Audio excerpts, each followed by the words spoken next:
থেকে বেড়াইয়া গেছে খালি নিয়ে ফোন খানো লইয়া গেছে ফোন খানো যে বাজার থেকে আইয়া ফোন খানো আমি জিজ্ঞাসা করি যে পুত কই যাস আমি কই আমি জানাম আমি আইরাম গাম্মা আমি আইরাম কই আমার ফাটা গেছে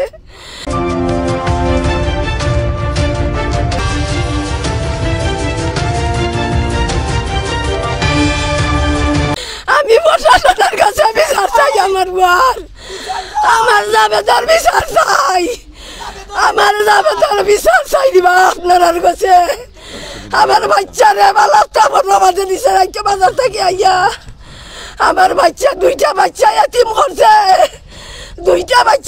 করছে আপনার আমি আপনার কাছে আমি বিচার চাই আমার বাচ্চা চলে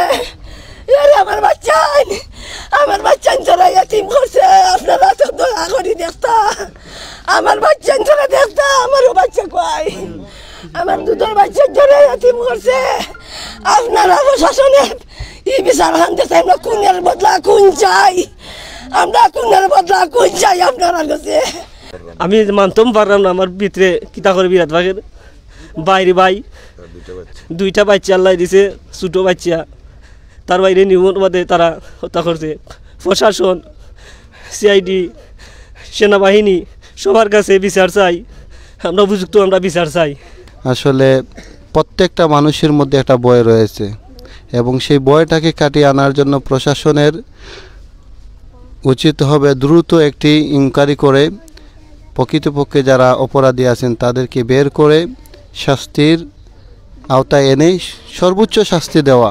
একটা জাবেদ মিয়া, ওনার নাম হচ্ছে জাবেদ মিয়া, যিনিকে হত্যা করা হয়েছে, নির্মমভাবে হত্যা করা হয়েছে। যে আমরা স্থানীয়দের কাছ থেকে জানতে পারি যে ওনাকে ওনার পরনে যে বেল্ট ছিল ওইটা দিয়ে গলার মধ্যে শ্বাসরোধ করে মারা হয়েছে, কি নির্মমভাবে ওনাকে হত্যা করা হয়েছে।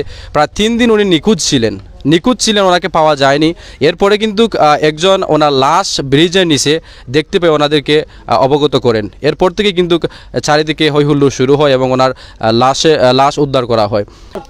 6টার দিকে তার কাছে একটা কল আইছে, কল হওয়া বাদে 7টার দিকে আসা বাদে মনে করো তার ফ্যামিলিতেই তার আম্মা জিজ্ঞাসেন, তার স্ত্রী জিজ্ঞাসে কই যাই তুমি, হেউটা কইছে আমি যাইতাম। ওখান থেকে আমার একটা ফোন আইছে, আমি পশ্চিমদারে যাইমু। তে তো আর তোমার বেটা মানুষ, তোমার তো অবশ্যই তোমার যাইবে বাড়াইয়া। তার কাছেরই মানুষে ফোন দিছে, আর নাইলে তো অনপরিচয় মানুষ হইলে কোনো সময় যাইতো না। কিন্তু থেকে গেছে যাওয়া বাদে মনে করো তোমার 8টার দিকে তার আম্মা কল দিছে, তার বড় ভাই কল দিছে, দিয়া তোমার কইছে তুই কোনানো, এটা কইছে আমি গেছি তোমার আশকান দিয়ে আমি আছি, আমি আওয়ার পথে। উনকা আওয়ার পথে কইছে, কইয়া তোমার ফোন কাটছে, কাটা বাদে মনে করো রাত 9টা 10টার দিকে আবার কল দিছে। তারা কল দেওয়া বাদে দেখা যায় তার ফোনটা বন্ধ। এই বন্ধ তোমার থাকা সত্ত্বেও এখন তো মার যান, বাবার যান, ভাই, আত্মীয় স্বজন সবাই কিছু একটা তোমার আতঙ্ক হিসাবে তোমার জড়িয়ে তোমার গেছে। সবাই তোমার একটু চিন্তা নিয়ে তোমার ব্যস্ততা, কয় গিল কয় হইল। এই যাওয়াবার থেকে তার মানে কোনো খোঁজখবর নাই। উনির আব্বা তোমার যা আয়ত্ত আসলো, উনির বড় ভাই এমন তোমার তার আম্মু সবাই তোমার ফোন দিছে চতুর্দিকে, দিয়া বলছে তোমার হয়তোবা কোনোখানে যাইতে পারে আমাদের আত্মীয় বাড়িতে। কিন্তু তার কোনো খোঁজখবর তোমার মিলছে না মিলার কারণে তোমার তার আব্বু তোমার গেছে তোমার আমাদের নবীগঞ্জ থানায় তোমার গিয়া তদন্ত করছে, হয়তোবা কোনো সন্ধান নেই তোমার মিলে। গিয়া ওসি সাহেবের লগে যোগাযোগ করছে, ওসি সাহেবে কইছে না কোনো তো তোমার আমি এই 2-1 দিনের ভিতরে কোনো আসামি দুইরা আনি নাই। এই জন্যে তোমার অনির বাবা তোমার ব্যর্থ হইয়া আসতে বাড়িতে।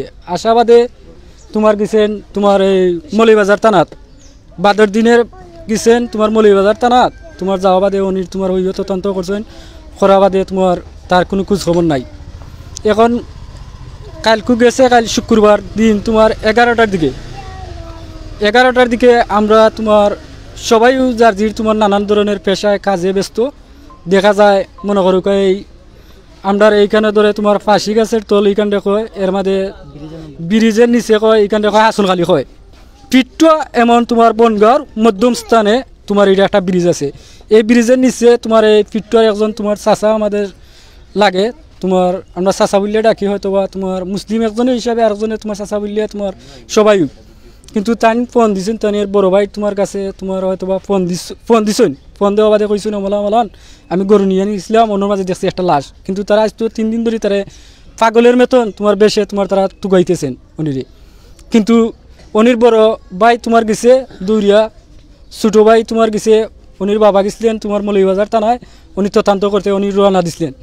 কিন্তু গিয়া আমরা যারা যেভাবে আসলাম পাড়াপড়শি গ্রামের যারা যেবা আছেন সবাই ছোটো থেকে বড় দূরা সবাই আমরা গেছি গিয়া তোমার আমরা এখানে দেখি একটা লাশ, ঠিক আছে তোমার পালাইল ব্রিজের নিচে একটা তোমার পাও আছে তোমার এই শুকনো জায়গায়, আর একটা আছে তোমার এই পানিতে ভিজাইল, শীত করে তোমার লাশটা তোমার ফালাইল। এইরকম নির্মমভাবে আমাদের যদি অঞ্চলে যদি এইরকম তোমার ওইয়া থাকে, আমরা তোমার ছোটোতেই বড় হয়েছি এই গ্রামেরও আমরা ফুলে পান, কিন্তু আজ পর্যন্ত আমরা এইরকম তোমার আমাদের বাপের গোস্তেই উনি না, চাচার গোস্তেই উনি না, দাদার গোস্তেই উনছি না, এইরকম তোমার অবস্থান হয়েছে। এইরকম যদি হয় আমরা যুবক যারা সমাজে আছি আমরা কীরকম এই তোমার পরিস্থিতি আছে আমরা তোমার চলাফেরা করবো বাজারে ঘাটে ঘরে, এইরকম নির্মমভাবে যদি হত্যা করা হয়